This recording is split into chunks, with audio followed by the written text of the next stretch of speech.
Do you remember those old Mickey Mouse cartoons from the 1930s? The ones put out on DVD a few years ago? Well, I hear that there was one that was unreleased, even to the most avid classic Disney fans. According to most sources, it's nothing special. It's just a continuous loop like the Flintstones of Mickey walking past 6 buildings for 2 or 3 minutes before fading out. Unlike the cutesy tunes put into the other cartoons, however, the song on this cartoon wasn't even a song at all. It was just a constant banging on piano keys for 1.5 minutes before going to white noise for the remainder of the film. It wasn't the jolly old Mickey we've come to love either. Mickey wasn't even dancing or smiling.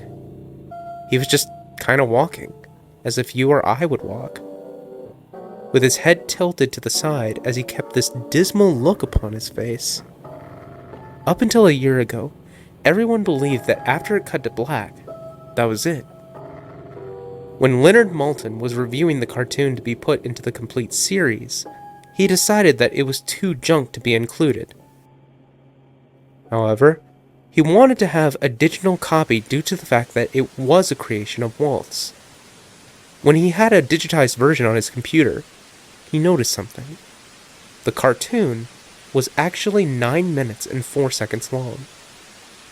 This is what my source, an acquaintance of Maltin and a personal assistant to one of the higher Disney executives, emailed to me in full.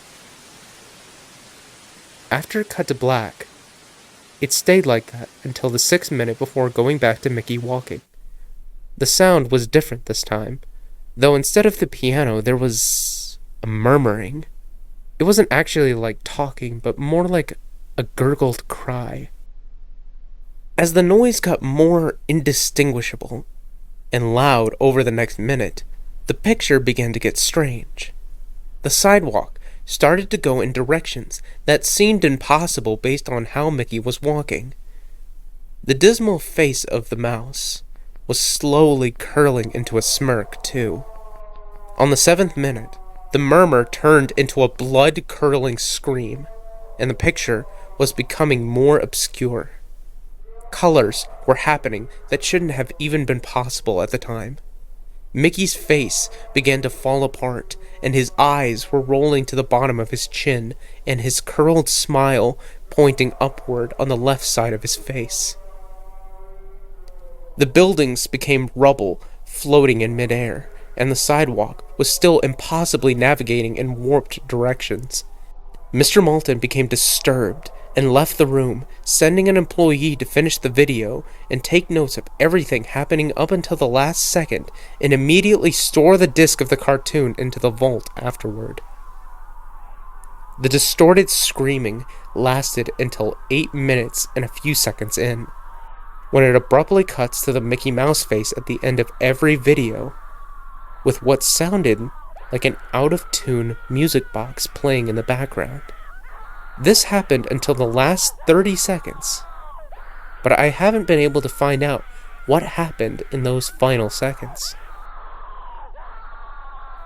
From a security guard under me, who was making rounds outside that room, I was told what happened after. After the video ended, the employee stumbled out of the room looking pale. He repeated, "Real suffering is not known," 7 times, before taking the guard's pistol and shooting himself.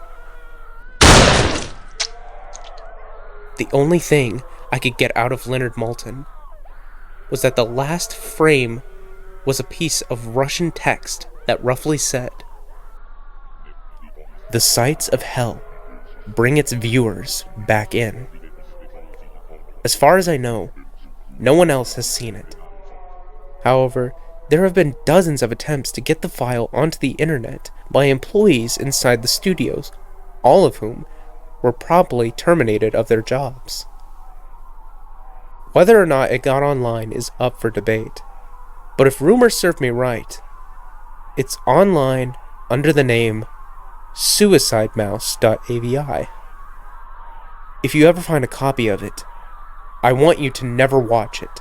Contact me by phone immediately, regardless of the time. When a Disney death is covered up as well as this, it means it has to be something huge.